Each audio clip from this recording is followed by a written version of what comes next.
November 24th, 1971, Thanksgiving Eve.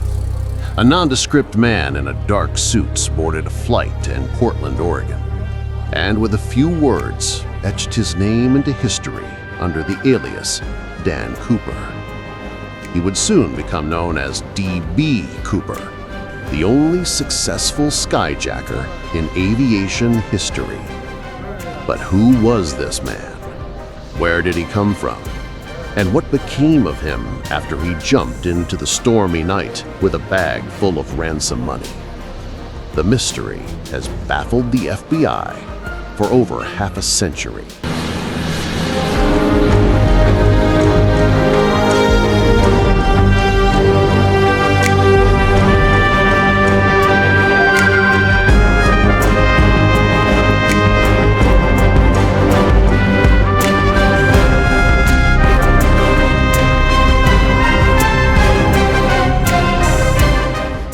The story of D.B. Cooper begins on November 24th, 1971, the day before Thanksgiving at Portland International Airport. A man in his mid-40s, dressed in a business suit, purchased a one-way ticket to Seattle under the name Dan Cooper.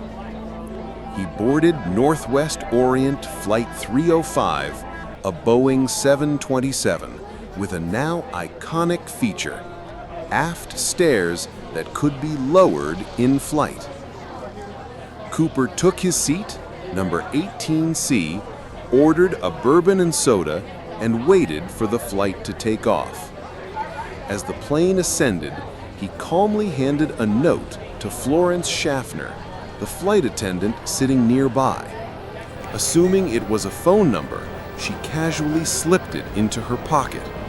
But Cooper leaned in and whispered, "Miss, you'd better look at that note. I have a bomb." Schaffner read the note and her blood ran cold. It stated that Cooper had a bomb in his briefcase and instructed her to sit next to him. He then opened the briefcase, revealing a tangle of wires and red-colored sticks. Cooper calmly outlined his demands: $200,000 in unmarked $20 bills, 4 parachutes, 2 main and 2 reserve, and a fuel truck standing by in Seattle to refuel the aircraft upon arrival. He instructed her to relay these demands to the pilots in the cockpit. The pilots contacted air traffic control, who in turn alerted law enforcement.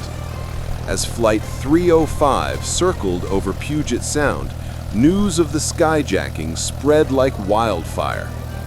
When the plane landed in Seattle, the authorities were waiting with the ransom money and parachutes. Cooper allowed the passengers to deplane, but he kept several crew members on board, including the pilots, a flight attendant named Tina Mucklow, and Florence Schaffner. The skyjacking was a calm moment. Not a shot was fired, and all passengers were released. With his demands met, Cooper instructed the pilots to refuel the plane and prepare for takeoff. His destination was Mexico, but he specified a very precise flight path: a low altitude, no more than 10,000 feet, and a slow airspeed, no more than 200 knots. He also ordered that the aft stairs remain deployed during the flight. As the 727 taxied down the runway and into the stormy night sky, the world held its breath, wondering what D.B. Cooper would do next.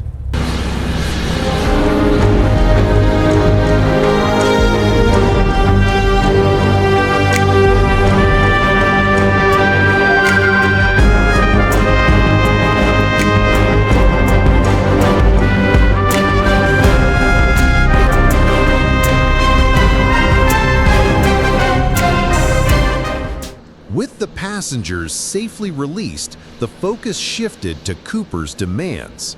The FBI scrambled to gather the $200,000 in unmarked $20 bills, photographing each bill for later identification.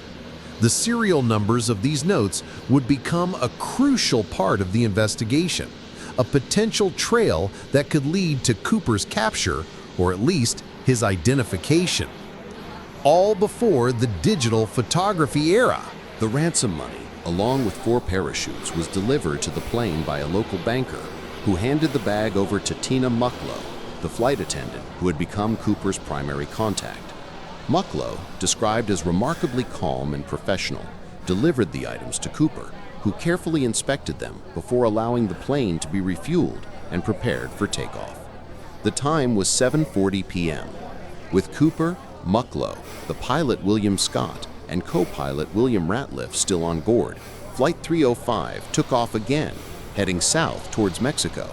However, Cooper had specified a precise flight path, a slow speed, and a low altitude, indicating that his true plan was not to reach Mexico, but to jump from the plane somewhere over the rugged terrain of southwestern Washington. The area was known for its dense forests, steep canyons, and unpredictable weather conditions, making it a dangerous place to parachute at night. At approximately 8:13 p.m., a warning light illuminated in the cockpit, indicating that the aft stairs had been deployed. A few minutes later, the crew felt a change in air pressure, suggesting that the stairs were now opened. Cooper never told the pilot or team about what he was doing with the plan. When they checked if he was okay, they found out it was too late. D.B. Cooper had jumped. He had leapt from the plane into the darkness below. The remaining crew would have been in panic, with no word or signal from D.B. Cooper. It was the last time anyone would ever see D.B. Cooper. The plane landed safely in Reno, Nevada, but Cooper had vanished into the night, becoming a legend in the process.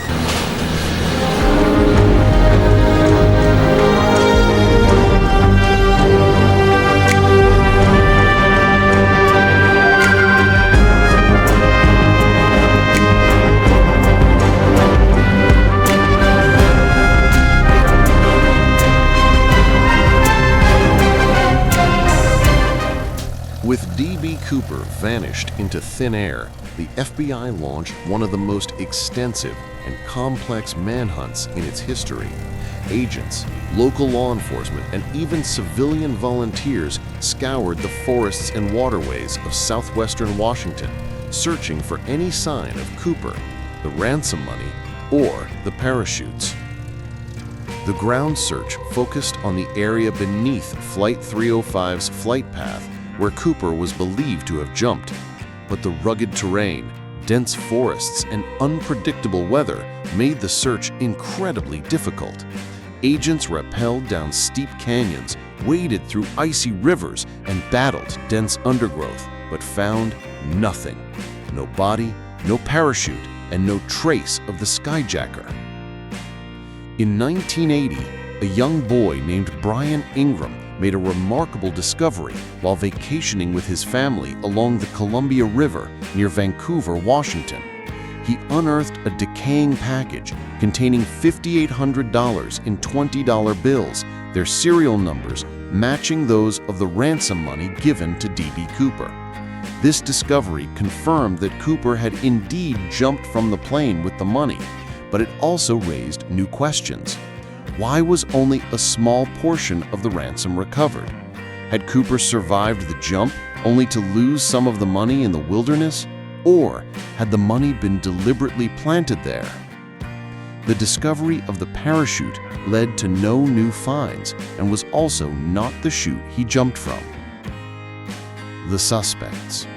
Over the years, the FBI investigated hundreds of potential suspects in the D.B. Cooper case, ranging from seasoned criminals to military veterans with skydiving experience.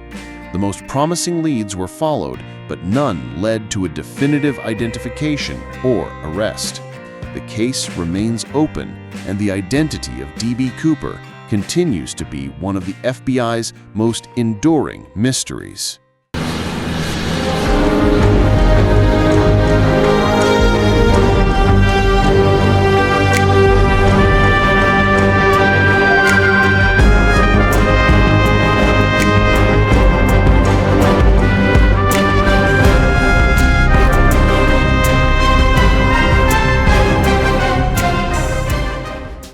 Over the decades, the lack of solid, irrefutable evidence in the D.B. Cooper case has given rise to countless theories, ranging from plausible scenarios to the downright bizarre. At the heart of these theories lies the fundamental question: did D.B. Cooper survive his daring parachute jump into the stormy wilderness of southwestern Washington? The survival theories. Let's start with the most basic and perhaps most challenging aspect of any survival theory: the jump itself. Cooper was leaping into the unknown at night in the middle of a storm with limited skydiving experience. The official weather conditions that night were brutal. Experts have suggested that any chances of success were very low. Could anyone have truly survived under these circumstances? There have been many factors considered regarding a survivor. It goes without saying, the parachute needed to be in perfect working order and deploy properly upon leaving the aircraft in the high winds. The equipment had to be tested and safe. Cooper needed to make sure he had selected the most appropriate tool for the job. His best case would have been for the parachute to be tested, as any small error would have the chances of it deploying drastically low, putting him in even more danger. The worst-case outcome would have been to use the faulty parachute and he would fall to his demise. No one knows what the chances of that were. What people do claim to have been said. Even if the parachute opened successfully, Cooper still faced the daunting task of landing safely in the rugged terrain below. The forests were dense, the canyons were steep, and the ground was likely covered in snow or ice. A skilled skydiver might have been able to navigate these conditions, but Cooper's level of experience remains a subject of debate. So what skills did he have? Assuming Cooper survived the initial landing, he would then have had to contend with the challenges of the wilderness. He was dressed in a business suit and loafers, hardly the attire for a survival expedition. He had limited supplies, a bag full of cash, and no clear idea of where he was. How long would he have been able to survive in the wilderness? Would all the money be safe? Had he actually stolen a lot? The suspects. In the absence of a body or any definitive evidence, the FBI investigated hundreds of potential suspects over the years. While many were quickly ruled out, a few names have consistently surfaced as the most intriguing and plausible candidates for the identity of D.B. Cooper. But it's crucial to remember that none of these individuals have ever been definitively linked to the skyjacking. Richard McCoy, Jr. Richard Dick McCoy, Jr., born in 1942, was a veteran of the Vietnam War and a skilled skydiver with a striking resemblance to the D.B. Cooper sketch.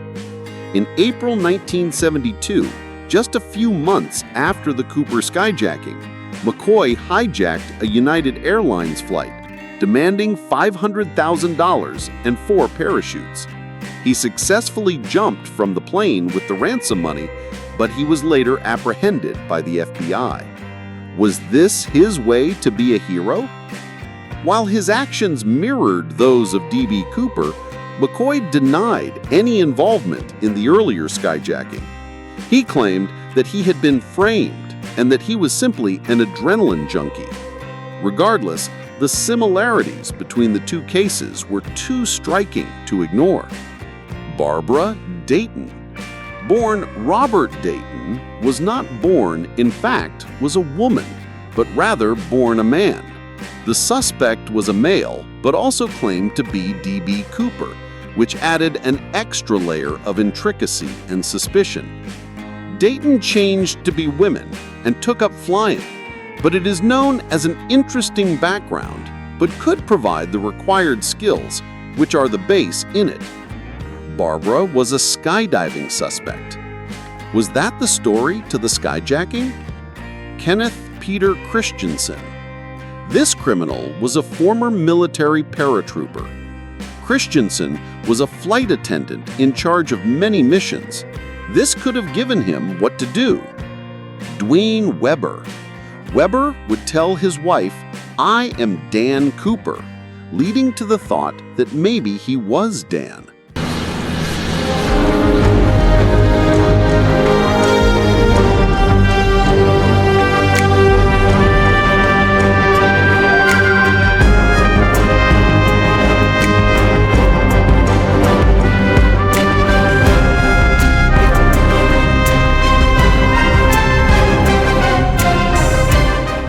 Now, while there are claims, no one has claimed to ever know who that man was. The identity has eluded people and baffled law enforcement for generations. The case continues to exist, with many theories. Was it his intention to make money? Was this all to create what has been seen? This may be a series of unfortunate accidents that added to his myth. Now it must be contemplated whether there was a Cooper. Is it possible that there was no D.B. Cooper? The parachute never opened, the money all washed away, only to disappear beneath a sea of debt. Is that the message that he truly to send? Or was this simply what has happened? Perhaps we'll never know exactly what had happened that night, what happened to his life, what dreams and nightmares he had. That is a mystery, and this mystery continues to baffle experts in law enforcement.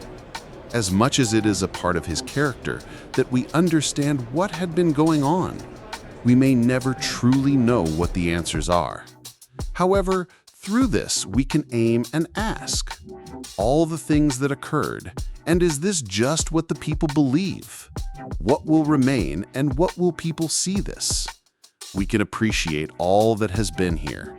We do truly hope that you are as thrilled with the information as what law enforcement has to give. This has been a real learning journey, and we appreciate your time being here.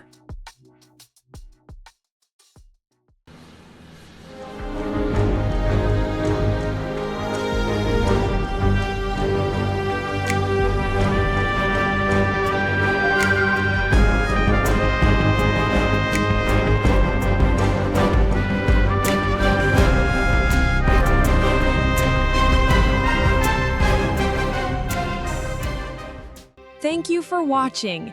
If you enjoyed this journey into the past, be sure to subscribe and hit the notification bell so you don't miss our next exploration of history's greatest mysteries. Let me know in the comments which North or South American mystery you'd like me to uncover next. And in our next adventure, we'll be venturing into another corner of the world to unravel one of history's most perplexing enigmas. Stay tuned to find out where we're headed next.